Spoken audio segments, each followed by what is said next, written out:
Hey everybody, it's Chugga Conroy. Welcome back to more Legend of Zelda: Link's Awakening. In the last episode, we got to the summit of Telltale Heights. Well, kind of. Not as high as the Windfish's egg. And we discovered the Eagle Tower. In this episode, you're going in, you're tackling what many of you considered the toughest dungeon in the game. Now, if you like your flying rooster, be careful, because be mindful that once you step in there, he is no longer with you, and you can never get him back. He is just gone. He disappears from you as soon as you enter the Eagle's Tower. Of course, when you need him the most, he's gone. So, the way that the Eagle's Tower is so special from other dungeons is you can't really... Wrong map. You can't really see it here. Not clearly, at least. But there are 4 floors to this dungeon. Now, the most floors we've had in a Zelda dungeon, or in a dungeon in Link's Awakening so far, has been 2. So, this is by far the largest dungeon we've encountered so far. I also got to mention that we can defeat Wizards by throwing pots at them. So, this dungeon is a combination of many floors, flipping crystal switches, having lots and lots of traps. We have these spiked floors from Link to the Past, of course. We just have all around a lot of things in our way, and many people consider this the most annoying dungeon to navigate in the entire game. Over here we got Gibdos. Got a heart from him. They take a few hits from your sword to kill, even if it's level 2. And I didn't have that last very long. Now, right here, anti-fairies. One of the reasons why I said that you want to get some magic powder is that you're going to be finding a lot of anti-fairies. Wow, the key fell around on me. You're going to be finding a lot of anti-fairies in this dungeon. And you can just hit them with magic powder and they go away for good. There's a couple of rooms in the Eagle's Tower that are based on anti-fairies being in a room where you need to do really, really precise stuff. And for that reason, you want to be really, really careful. Right here, you can use your boomerang if you have it to hit that crystal switch and collect this chest early, containing the dungeon item already, the Mirror Shield! You can now turn back the beams you couldn't block before. So, we now have a way to defend ourselves against Beamos. However, Beamos still cannot be killed in this game. Just like in Link to the Past, they are not killable. Not by bombs, not by anything. You can deflect their beams so that they don't harm you, but that's really about all you can do. And I was going to try to be fancy and take out the anti-fairy once again, but I didn't succeed in doing so. Let's grab some of these pots, see if we can find ourselves a heart in one of these, because I really need it, because I want my sword beams back, and I'm going to keep them for like a whole 3 seconds. Huh? This rock has a keyhole. You should come back with the key. Seems logical, Captain. Let's just hit that again, walk across here, and go on up. And oh my god, it's a jelly donut! Okay, no. It is supposed to be a wrecking ball, but I always thought it looked like a jelly donut, personally. What you're going to want to do is toss this so that it's right near here. And then you want to grab this with your power bracelet, pull apart those blocks, and then very, very quickly rush over there, pick this up, and then squeeze between them without getting crushed. So we had a lot of minor mechanics that I've gone over already that we need to be doing in this dungeon. However, welcome to the major mechanic. You need to throw this wrecking ball at a pillar with you inside the tower to make the dungeon collapse further and further to bring the top floor down to you. Smart move, huh? Yeah, try that in real life. See what happens. Okay, no, don't really. If I found out that somebody actually did that because I said that in one of my videos, I'd be heartbroken. I wouldn't want any of you to do that. Let's do that. Get ourselves the dungeon map, so now I can much more clearly show this. Minor difference from the black and white version is that these floors were marked on these floors were marked showing like, okay, this is the basement floor, this is the first floor, second floor, third floor, etc. In the color version, they didn't do this. The reason is that push select thing down there. In the black and white version, this whole thing to see what type of tunic you have, how many heart pieces you've collected, photos you've taken, all those things were not in the black and white version. So that is why that is gone. That aside, what you're going to want to do here, if I'm not mistaken, is you want to just leave this wrecking ball here. Don't worry, the game will remember where it is. And you're going to want to flip the crystal switch. That is if I can do it right. We have a 3-space wide area here that we can jump over. So how about we do just that? And I fall down, of course. Now, thing about this dungeon, if you fall down, you will end up on the floor below you. Link to the Past, I believe, was one of the first games to make it so that when you dropped an item down a pit, it would end up on the floor below you. This game is no different. So you need to keep that in mind that you are going to fall down to the floor below.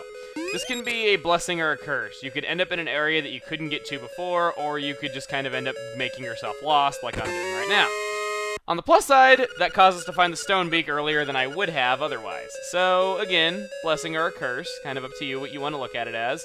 Now, if we go up here, we're going to be seeing probably my favorite reference to Nintendo games anywhere in Link's Awakening. You want to know what it is? Check it out! It's Kirby! Actually, no, its name is Anti-Kirby. This is possibly one of my favorite enemies in the game. It will try to suck you up and eat you. You can destroy it, I believe, with your boomerang.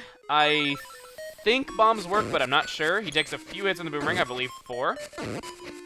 There you go.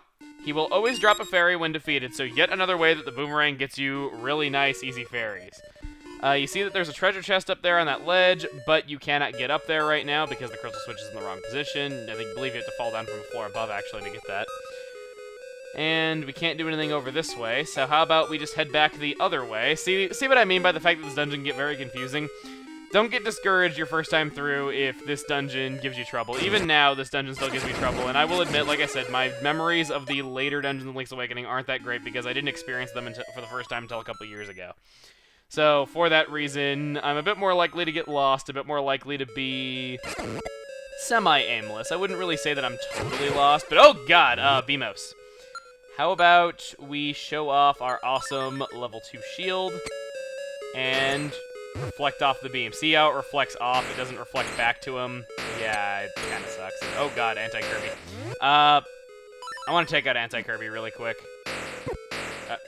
Anti-Kirby. There we go. Okay. Give me the fairy, and check this. Jump off the floor above to reach the chest on the table. That's probably the weirdest looking table I've ever seen in my life, if that really is supposed to be a table. Before we go to the next floor, I believe we've gone through every room here, so I don't think I want to go through there where I moved the crystal switch. So instead, I'm gonna grab these. Okay, there. Actually, I didn't even need to do that. But now that we flipped the crystal switch, we can now carry the jelly donut through here, and we can hit the second pillar. And yay, sprite flickering because the game has trouble handling that many objects. I probably shouldn't waste this winged heart on something this minor, but I am missing half of a heart, and I do like having my sword beams, which is why I jumped right into the spikes and lost them! I seem to just have so much trouble with that. Alright, give me the jelly donut. I'll lose yet another heart. We have this area right here, where we can move the crystal switch once again. I'll do just that. And how about we toss it back across? I think this is what you're supposed to do at least. Actually, no. What I want to do is I want to push this block aside and take the jelly donut with us. I know I keep calling it the jelly donut when it's really a wrecking ball, but I can't resist. It really does look like a jelly donut. I'm sorry. Like, it's green and everything. Like, I could picture, like, lime jelly in there. It actually sounds kind of gross. In this room, we have these 3 guys. I don't believe we've seen these since the Tail Cave. Once again, same strategy applies. Just doing a spin attack when all 3 of them are right near each other is the best way to get them all. Oh, wow, I did that normally. Not bad. Get ourselves the compass from that, so if you want to know where the compass is, if you haven't found it, that is where you get it. Compass is a new feature. Tom will tell you, okay, this is the 7th time we've heard this. You don't need to tell me. Okay. Now, what you might have thought is, how could you go to other rooms with this? Other floors? Well, you can't carry the jelly donut through areas like that. And you're probably thinking to throw this to the side. To hit that pillar, it's not going to count. See? What you want to do is, if you don't want it to land on the spikes, or you don't want to deal with the spikes, the best way to go is to throw it down. I just kind of wanted to show you that you can't do that. So what we need to do is we need to go downstairs and we need to loop around and come back to that area to go to where that is. As clumsily worded as that is, we need to loop around, go back upstairs in another area, and make it so that we can collect that. Or go and collect the wrecking ball so that we can do that. Actually, no, we are not boxed in. What we need to do is we need to get past this Anti-Kirby. And once we do that, seems he actually doesn't always drop a fairy, even though I thought he did. We go down. We can now go up this set of stairs, which takes us to this area. We got ourselves one of these color loss panels, as I always call it. And we have one of these rooms. What do we mean one of these rooms? Why? The tiles are going to come off at us. We can either hold our mirror shield in place, or we can just slash at it over and over. If that anti-fairy keeps giving you trouble and keeps bumping into you, and you are not able to find a safe place from it, you can use the magic powder to take him out easily. And wow, he is stuck right here where I am. Wonderful. And of course, as soon as I take him out, oh, he gave me a fairy. Okay, I'll take that. We end up right over here where the wrecking ball / jelly donut is, and we want to grab it. Come on. Pick it up, and there we go. Get another pillar down. So we only have one more pillar left to do. I will say I had a couple of clumsy moments, but all things considered, this has been going a lot better than I thought it would. But, I don't really think that I think this is a pretty good place to end it off. We destroyed 3 of the four pillars. We have not fought a boss yet, so maybe this dungeon has a bit more to it than we, have gone over. So next time on The Legend of Zelda Link's Awakening, we'll be going through the rest of the Eagle's Tower. And hopefully having just as straightforward of a time as we have been. I haven't been having that bad of a run. Then again, should I really be all that surprised? I generally have pretty good luck with the tough dungeons. I mean, heck, I got all the stray fairies in Majora's Mask, Majora's Mask Great Bay Temple without needing a guide or anything like that. Whatever, I'm just rambling at this point. See you guys then.